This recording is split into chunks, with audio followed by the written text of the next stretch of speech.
The first kind of indication was we had an ultrasound, and they said, you're having a little girl. So we, picked out girl names, and we kind of prepared for that. But one of the last ultrasounds that we had, the OBGYN said, well, you might actually be having a little boy. And he said, ultrasounds aren't that accurate, and so it's probably nothing, not to worry. But when she was born, right away the OB said, there's something that I don't know how to explain.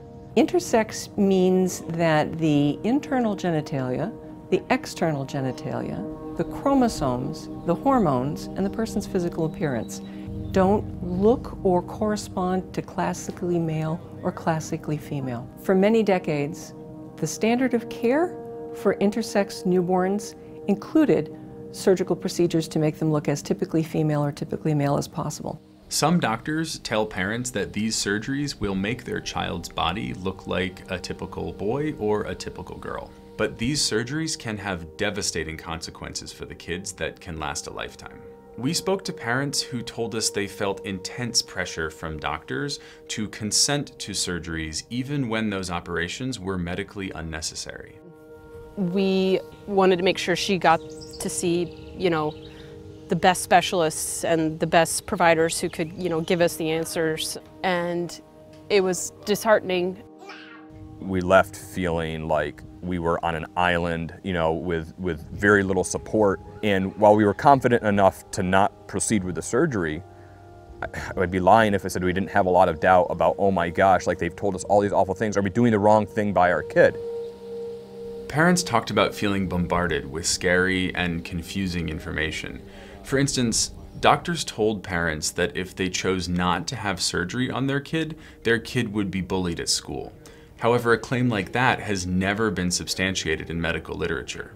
It's common that the discussion will be about how successful those surgeries can be, how safe those surgeries can be, and how well they can work in helping the child fit in.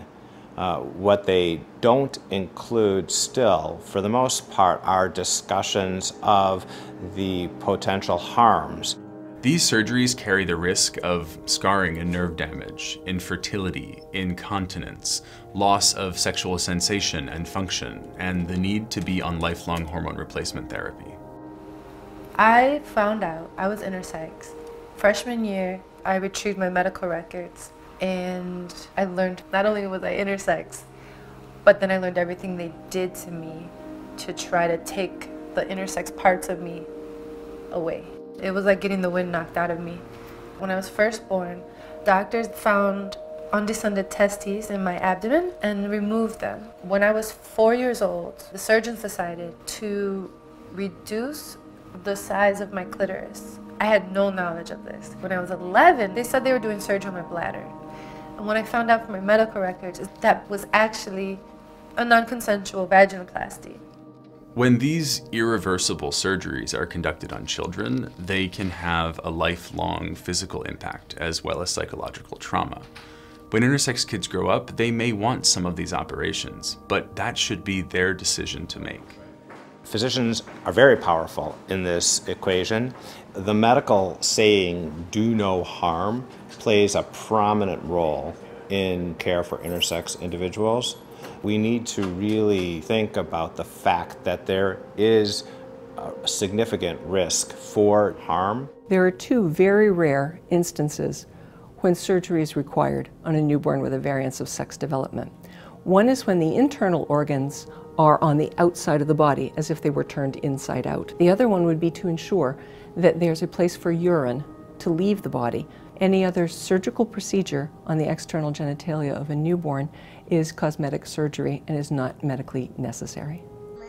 Doctors across the US continue to conduct medically unnecessary, irreversible surgeries on intersex children when the kids are far too young to consent and when the operations could be safely deferred until the kids are old enough to decide for themselves. These surgeries need to stop. I think our daughter is the best evidence for why surgery should be deferred, because she's awesome. Right after she was born, I got to spend a little time with her before she went to the incubator, and I remember I kept saying to her, Like, I hope you're all right. I hope you're all right. And everybody was telling us all the things that were wrong with her. And that was so hard to hear as a parent. But I feel like these last 2.5 years, she's been doing nothing but proving to us that she's all right. I wish my parents would have known that I would grow up and not want this to have happened to me. I wish they would have known that when the doctors came to them saying, your kid basically won't be lovable unless we change their vagina, change this, change that, take their clitoris out, etc., that they would have let that bounce off and no. Like, if my daughter's not sick, then you're not going to try to change her so that she could be loved. She should be loved for who she is.